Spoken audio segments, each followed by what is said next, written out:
Shalom, Bapak Ibu yang dikasihi Tuhan. Bagaimana kabarnya hari ini? Saya percaya kita semua ada dalam perlindungan Tuhan yang sempurna. Amin. Nah, saudara, kembali saya mau mengajak kita untuk merenungkan firman Tuhan. Dan saudara, nanti kalau kita baca dari Keluaran pasal 32, di sana kita akan dapati kisah waktu bangsa Israel membuat dan menyembah patung anak lembu emas, saudara. Dan karena hal itu, Tuhan jadi marah, saudara. Dan Tuhan berkata bahwa Tuhan tidak akan berjalan bersama dengan bangsa Israel lagi untuk masuk ke dalam tanah perjanjian. Saudara, Tuhan memang sudah berjanji untuk memberikan tanah perjanjian buat bangsa Israel, dan Tuhan akan tepati janjinya. Tapi Tuhan tidak berjalan bersama dengan mereka lagi, saudara. Sebagai gantinya, Tuhan mengutus malaikatnya untuk menyertai bangsa Israel masuk tanah perjanjian. Nah, saudara, melihat hal ini, saudara, Musa berdoa kepada Tuhan, sebagaimana dituliskan dalam Keluaran pasal 33, ayat 15 dan 16, demikian, saudara.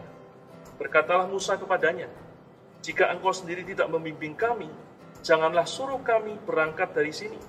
Dari manakah gerangan akan diketahui bahwa aku telah mendapat kasih karunia di hadapanmu, yakni aku dengan umatmu ini?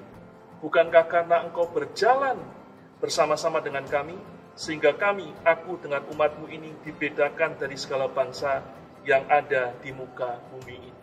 Saudara, dari ayat itu kita tahu bahwa Musa berkata kepada Tuhan demikian, saudara. Musa nggak mau masuk tanah perjanjian kalau tidak bersama dengan Tuhan. Dan Musa lebih baik tetap ada di padang gurun, asal ada bersama-sama dengan Tuhan. Oh, ini suatu yang luar biasa sekali, saudara. Kenapa Musa bersikap demikian, saudara? Karena Musa tahu, saudara, bahwa kalaupun bangsa Israel memperoleh tanah perjanjian, tapi tidak ada Tuhan lagi bersama dengan mereka, bangsa Israel pasti akan binasa dan hancur, saudara. Dan Musa juga tahu, apa yang membuat bangsa Israel berbeda dengan bangsa-bangsa lain adalah karena ada Tuhan di tengah mereka. Karena itu buat Musa, saudara, keberadaan Tuhan, penyertaan Tuhan, perkenanan Tuhan jauh lebih dari segalanya, bahkan lebih dari tanah perjanjian yang penuh susu dan madunya. Saudara, Musa sangat mengenal Tuhan. Musa melihat, meskipun bangsa Israel ada dalam ketidakberdayaan, di tengah aniaya bangsa Mesir, tapi waktu Tuhan ada di tengah mereka, waktu Tuhan menyatakan kuasanya, Tuhan menghukum bangsa Mesir melalui bangsa Israel. Dan Musa juga melihat, saudara, meskipun mereka ada di tengah padang gurun, tapi kuasa Tuhan bekerja. Sehingga Musa melihat Laut Merah terbelah. Musa melihat tiang awan, tiang api selalu menyertai bangsa Israel. Musa melihat Tuhan memberikan kemenangan-kemenangan dalam setiap peperangan yang harus mereka hadapi. Dan karena itu, saudara, Musa sangat menghargai Tuhan lebih dari segalanya. Musa juga merasakan, meskipun mereka harus hidup dalam kesederhanaan di padang gurun, tapi Musa melihat pemeliharaan Tuhan yang ajaib. Setiap hari selama 40 tahun, mana selalu turun dari langit, saudara. Dan karena itulah sekali lagi, buat Musa, Tuhan lebih daripada segala-galanya. Musa tahu, kalaupun bangsa Israel memperoleh tanah perjanjian yang limpah susu madunya, tetapi tanpa Tuhan, semuanya nggak akan berarti lagi, saudara.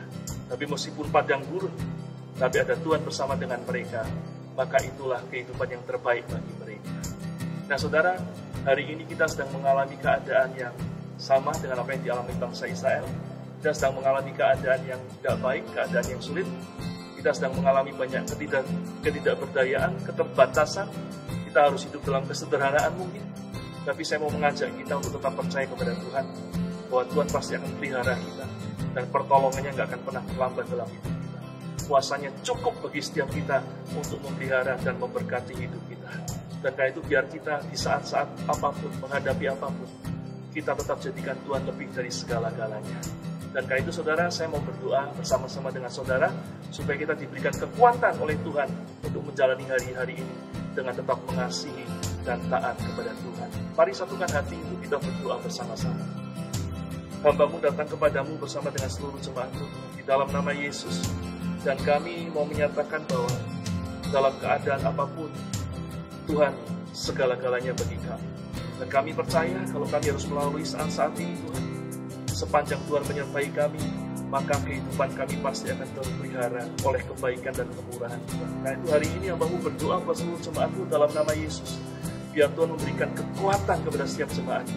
Biar kami semua sanggup untuk menghadapi saat-saat ini, Tuhan, dengan anugerah. Dan hambamu berdoa biar Tuhan curahkan berkat Abraham, Ishak, dan Israel. Biar segala apa yang dikerjakan, diusahakan jemaatmu Tuhan buat berhasil. Tuhan bukakan pintu-pintu berkat dan jalan-jalan dalam hidup mereka. Dan biar pertolonganmu tepat pada waktu. Hambamu juga lepaskan berkat yang terbaik. Berkat Bapa, Anak, dan Roh Kudus. Berkat dari Tuhan Yesus Kristus. Memelihara kehidupan kami. Menjaga kehidupan kami. Dan mengatur kehidupan kami dalam segala kebaikan dan kemurahan. Mulai saat ini sampai Maranatha, bahkan sampai selama-lamanya. Dalam nama Yesus Kristus Tuhan, aku lepaskan berkat ini. Haleluya. Amin. Demikian saudara perenungan kita hari ini. Biar jadi berkat buat kita semua. Sampai jumpa dalam kesempatan berikutnya. Tuhan memberkati dan shalom.